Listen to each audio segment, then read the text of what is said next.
Hey guys, thanks for tuning in again. My name is Kanad and today we're gonna put our shades on and talk about this Ibanez GB10SEFM. Ridiculous. Alright, so jokes aside, let's listen to this guitar on a loop. I'm gonna play a solo over it, and after that we're gonna talk about the specs and everything and end the video with some tones and my 2 cents.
I hope you enjoyed the solo, and let me know under the comments section down below if you liked the solo or not. Unfortunately, this time there's no backing track available for this video, but I'm definitely going to come up with more backing tracks and share them with you guys. But for this time, we're just going to focus on that loop. But yet again, something worth mentioning is that my friends at TrueFire are still running the 50% off coupon for my channel. So if you're looking to buy something from TrueFire, a course or a subscription, check the link under the description down below and you're going to find a coupon for 50% off, which I think is a really good deal.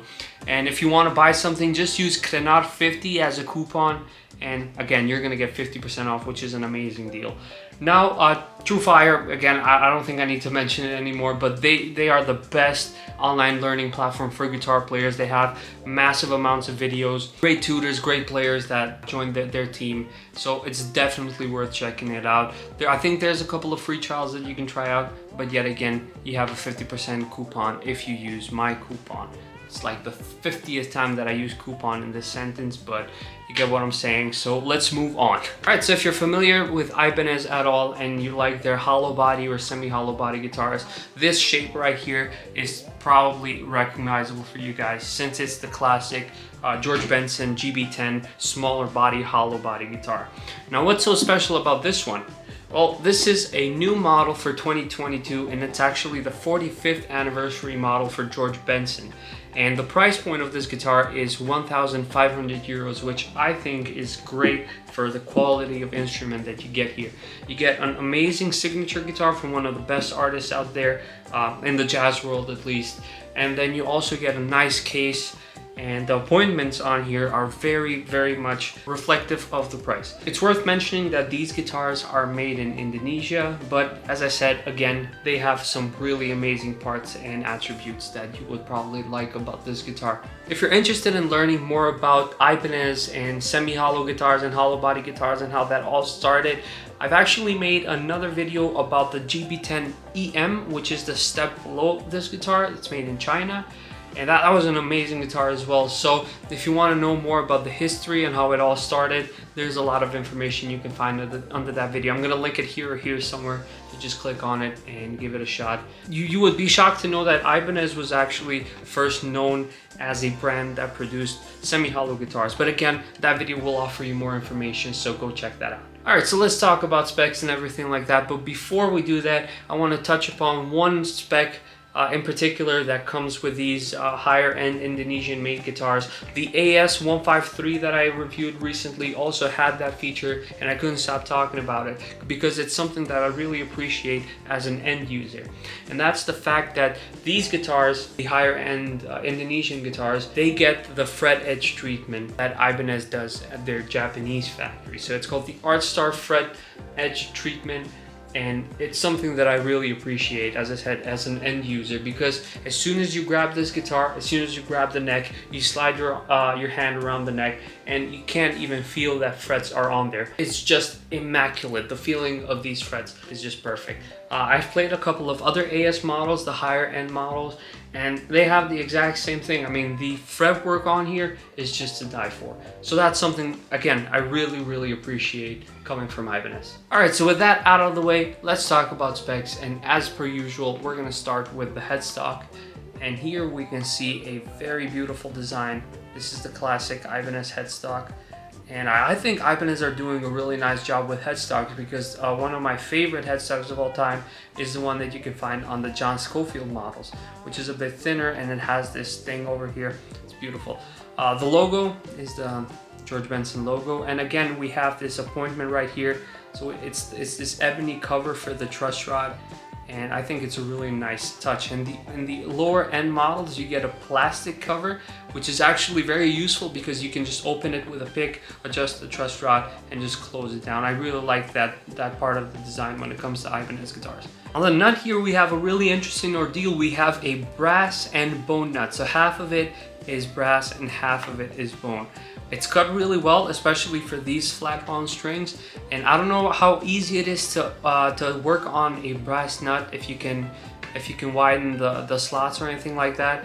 But I think it sounds amazing for what it is. I mean, it sounds a bit more snappy in my opinion, but it's not something that I immediately noticed tone-wise. I think it's a really nice addition. It's something interesting to see in a guitar like this, which is really classy. Going further down, we have this beautiful piece of ebony for the fretboard, which has these awesome inlays. And if you know George Benson at all, if you've seen any live performance of his, he's all about the bling. Hence, that's why I wore the sunglasses in the beginning.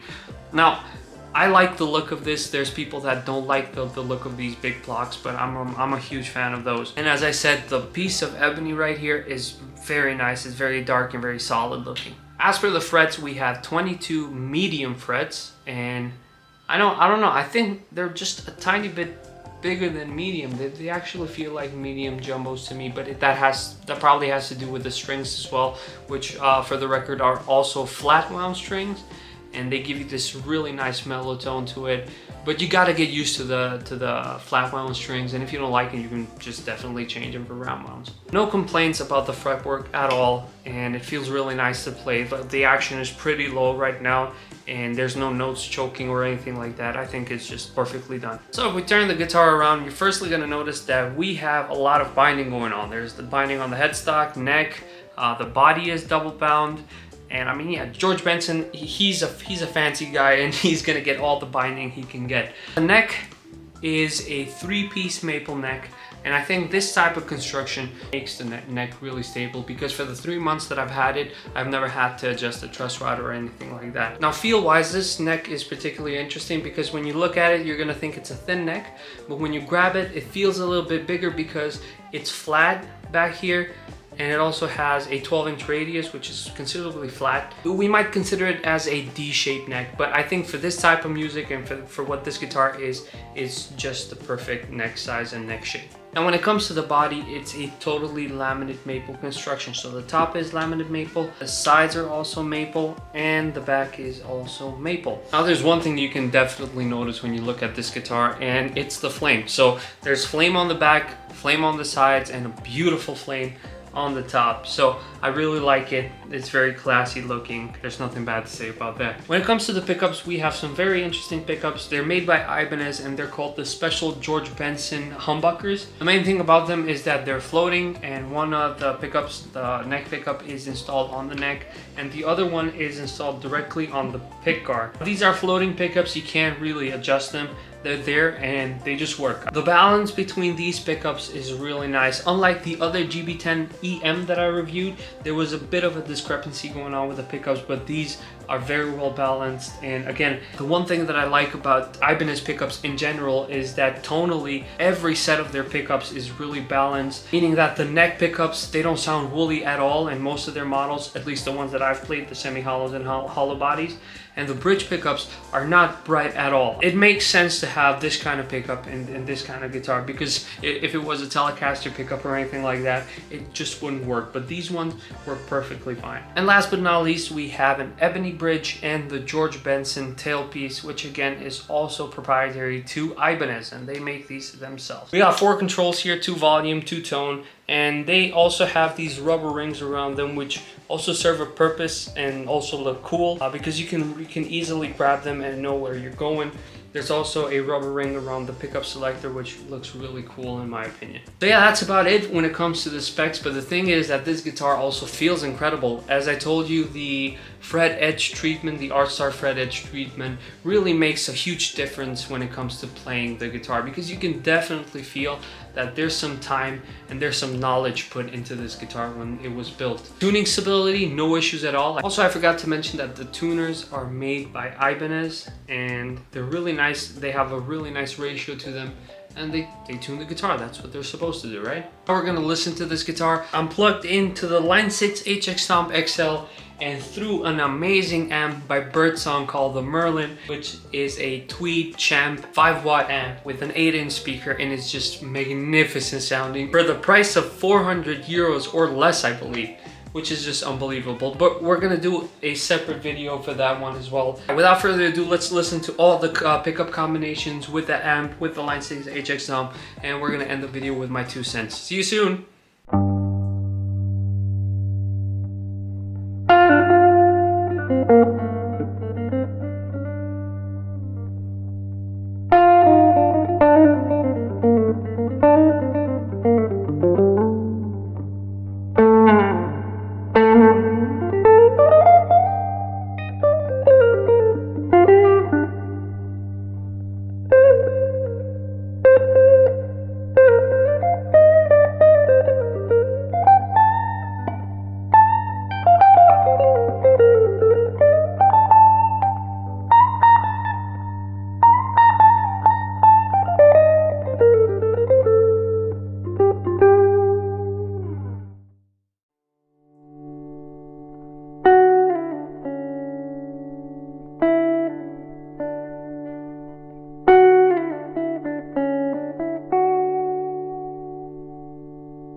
So I hope you enjoyed the tones. That's gonna be it for today's video. I'm gonna keep my 2 cents very short and say that this guitar, I would definitely recommend it to anyone looking for something like this.